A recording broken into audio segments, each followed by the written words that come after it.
گاؤں کے ایک صحابی اللہ کے نبی کے پاس آئے اور فرمایا اے اللہ کے نبی متی الساعہ، قیامت کب آئے گی؟ حدیث میں ہے کہ اللہ کے نبی نماز کے لیے جا رہے تھے، کوئی جواب نہیں دیا، نماز پڑھائی، سلام پھیرا اور پلٹ گئے، فرمایا من السائل، کون ہے سوال کرنے والا جو یہ سوال کر رہا تھا کہ قیامت کب آئے گی؟ صحابی کھڑے ہو گئے اور عرض کیا اے اللہ کے نبی میں نے سوال کیا تھا کہ قیامت کب آئے گی۔ اللہ کے نبی نے پلٹ کر کے ان سے سوال کیا کہ یہ بتلاؤ کہ ما اعددت لہا، تم نے قیامت کے لیے تیاری کیا کر رکھی ہے؟ وہ صحابی تھے، صحابی کے جو دل میں ہوتا ہے وہی زبان پر ہوتا ہے۔ صحابی نے کہا اے اللہ کے نبی ما اعددت لہا لا کبیر صلاۃ ولا صوم الا انی احب اللہ ورسولہ، اے اللہ کے نبی میرے پاس کوئی نمازوں کا پٹارا نہیں ہے، روزوں کا انبار نہیں ہے، لیکن ایک دولت میرے دل میں بس رہی ہے کہ میں اللہ اور اس کے نبی سے بے پناہ محبت کرتا ہوں۔ الحمدللہ رب العالمین والصلاة والسلام على سید الانبیاء والمرسلین وعلى آلہ الطاہرین المطہرین، اما بعد فقد قال النبی صلی اللہ علیہ وسلم ادبوا اولادکم على 3 خصال حب نبیکم وحب اہل بیتہ وتلاوۃ القرآن، او کما قال رسول اللہ صلی اللہ علیہ وسلم۔ محترم صدر جلسہ، حضرات علماء کرام اور دور دراز سے آئے ہوئے ہمارے معزز بزرگوں اور عزیز دوستوں، جمعیت علماء ہند کے تمام اغراض و مقاصد کو اگر کسی سانچے میں ڈھالا جا سکتا ہے تو 3 چیزیں نکل کر کے سامنے آتی ہیں جس پر جمعیت علماء کی یہ بلند و بالا عمارت قائم ہے: نظام تعلیم اور نظام تبلیغ اور اصلاح معاشرہ۔ اصلاح معاشرہ جمعیت علماء کے بنیادی کاموں میں سے ایک کام ہے۔ آج پورے ملک سے لوگ آئے ہوئے یہاں پر بیٹھے ہوئے ہیں، حضرت صدر محترم کے حکم سے جمعیت علماء ہند کی طرف سے اصلاح معاشرہ کا نظام چلایا جاتا ہے۔ آج اس مستند اسٹیج سے آپ سب حضرات کو اصلاح معاشرہ کے سلسلے میں وہ بنیادی نقوش دیا جا رہا ہے کہ جس پر چل کر کے اصلاح معاشرہ اور ملک کے اندر پھیلنے والے ارتداد کی ساری لہریں ختم اور خاک میں مل سکتی ہیں۔ وہ بنیادی چیز یہ ہے کہ اصلاح معاشرہ سماج اور سوسائٹی کے اندر بھلائی اور بہترین نسل انسانیت پیدا ہونے کا واحد راستہ یہ ہے کہ ہم سب مل کر کے اپنی اولاد کی صحیح اور شرعی اعتبار سے تعلیم اور تربیت کریں۔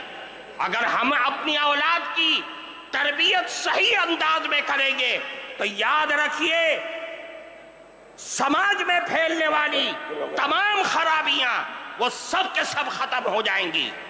اللہ کے نبی جناب رسول اللہ صلی اللہ علیہ وسلم نے ارشاد فرمایا ادبوا اولادکم علی 3 خصال، اے لوگوں اپنی اولاد کی تربیت کرو اور 3 عادتوں کی طرف متوجہ کرو اور 3 عادتیں ان کے اندر پیدا کرو۔ سب سے پہلی چیز یہ ہے کہ اللہ کے نبی نے فرمایا اپنی اولاد کے دلوں میں، ان کے ذہنوں میں، ان کے رگ و ریشے کے اندر بچپن ہی سے رسول اللہ کی محبت پیدا کر دو، اللہ کے نبی کی محبت پیدا کرو، اور اپنی اولاد کو بتلا دو کہ سب کچھ لٹ سکتا ہے، سب کچھ کا ساری چیزوں کا سودا کیا جا سکتا ہے، لیکن رسول اللہ کی محبت کا سودا ہرگز نہیں کیا جا سکتا ہے۔ اللہ کے نبی کی محبت، اور یہ بچوں کے دل و دماغ میں اس چیز کو بٹھا دو کہ رسول اللہ کی محبت ہمارے ایمان کی معراج ہے، کمال ایمان کا مدار رسول اللہ کی محبت پر ہے۔ میرے بھائیوں، اللہ کی نبی کی محبت دنیا اور آخرت کی دولت ہے۔ میں آپ کے سامنے ایک اللہ کے نبی کی حدیث پیش کرتا ہوں۔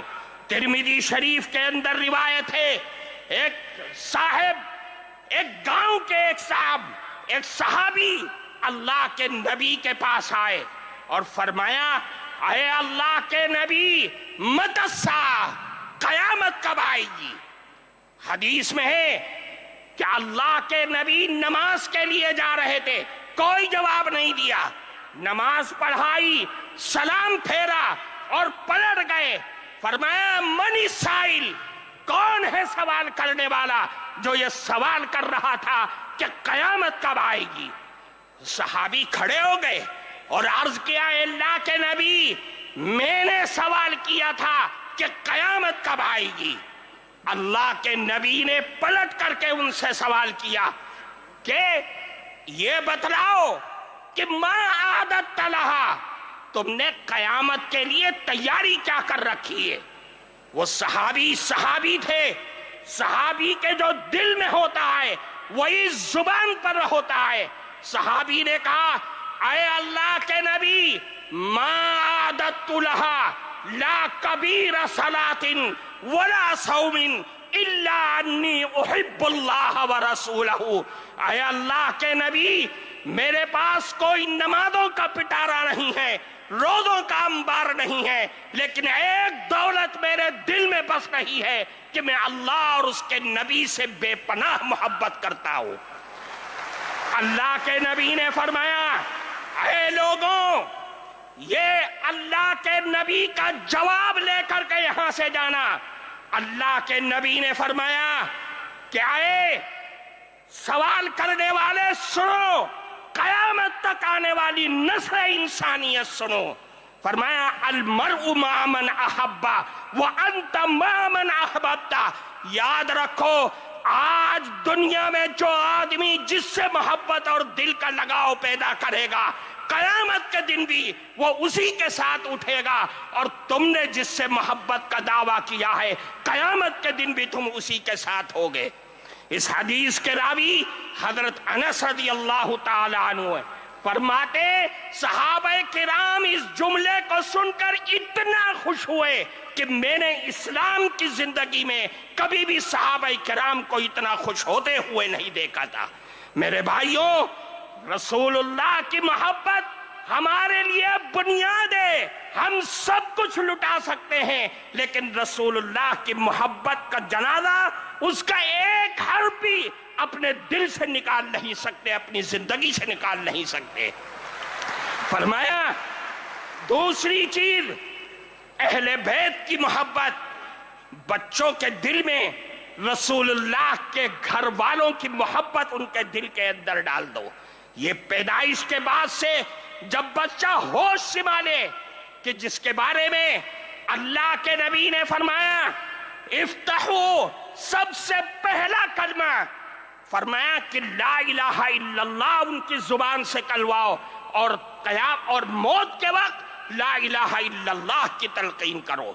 پھر فرمایا آخری چیز، وہ تلاوت القرآن الکریم، قرآن کریم کی تلاوت، قرآن کریم کے الفاظ سے محبت، قرآن کے حلال کو حلال اور قرآن کے حرام کو حرام اپنے بچوں کی زندگی کے اندر بھر دو کہ میرا قرآن، میرا اللہ مجھے یہ کہتا ہے، مجھے اس بات کی دعوت دیتا ہے۔ میرے بھائیوں، قرآن ہماری زندگی کا دستور ہے، قرآن ہمارا آئین ہے،